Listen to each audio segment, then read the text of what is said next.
D'habitude, les trains du soir entre Paris et Lens sont presque vides. Mais on est vendredi, veille du week-end de la fête des pères. Les étudiants rentrent chez eux, les militaires participent aux portes ouvertes au régiment de Soissons. Ce trajet, les 500 voyageurs des deux trains le connaissent les yeux fermés.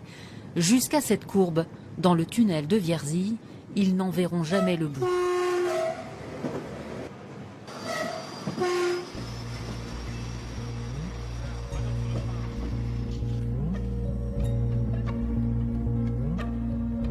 La voûte s'est écroulée. Il y a le premier train qui vient de Laon qui monte sur Paris.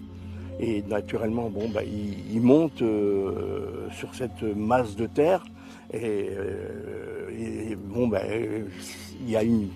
y a un écrasement en fait, puisqu'il roule quand même, je pense, à une vitesse de 80 km/h dans le tunnel. Il y a un deuxième train qui, lui, arrivait de Paris et qui est rentré. Donc là, il y a une masse considérable de ferraille qui s'est enchevêtrée.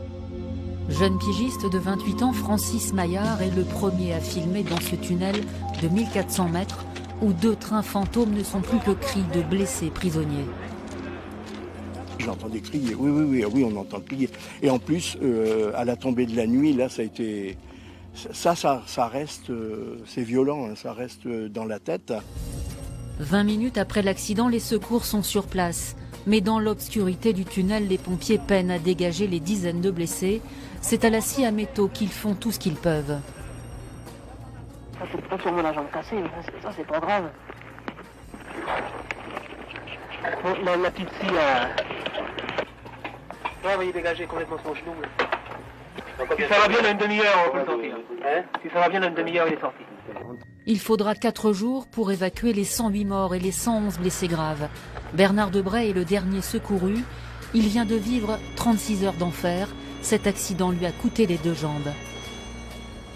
J'étais un peu sur le flanc droit, blessé, mais bon, mes jambes coincées.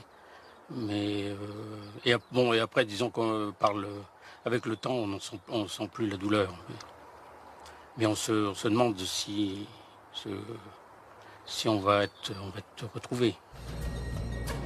Ma vie a complètement changé, donc on s'est fallu s'adapter à la situation. Mais bon, étant sorti de là, il y avait que avoir de l'espérance pour la suite. La plus jeune victime a 9 ans, étudiants, militaires ont à peine 20 ans, le passager le plus âgé 74 ans. Et puis il y a ceux qui auraient dû prendre le train et qui sont rentrés la seule fois de leur vie en voiture. Je me suis dit que c'était pas mon heure et puis c'est tout, voilà. J'y pense à chaque fois que je passe dans le tunnel. Je prends pas très souvent le train, mais dès que je vais de Soissons à Paris par ce train, j'y pense à chaque fois et j'ai des frissons à chaque fois. Dans cet accident, la justice a conclu à de la négligence lors des travaux d'entretien du tunnel. Dès lors, tous les tunnels de France ont été rénovés, cela a pris plus de 10 ans. À Vierzy, aujourd'hui, les passagers du Lens-Paris l'empruntent toujours.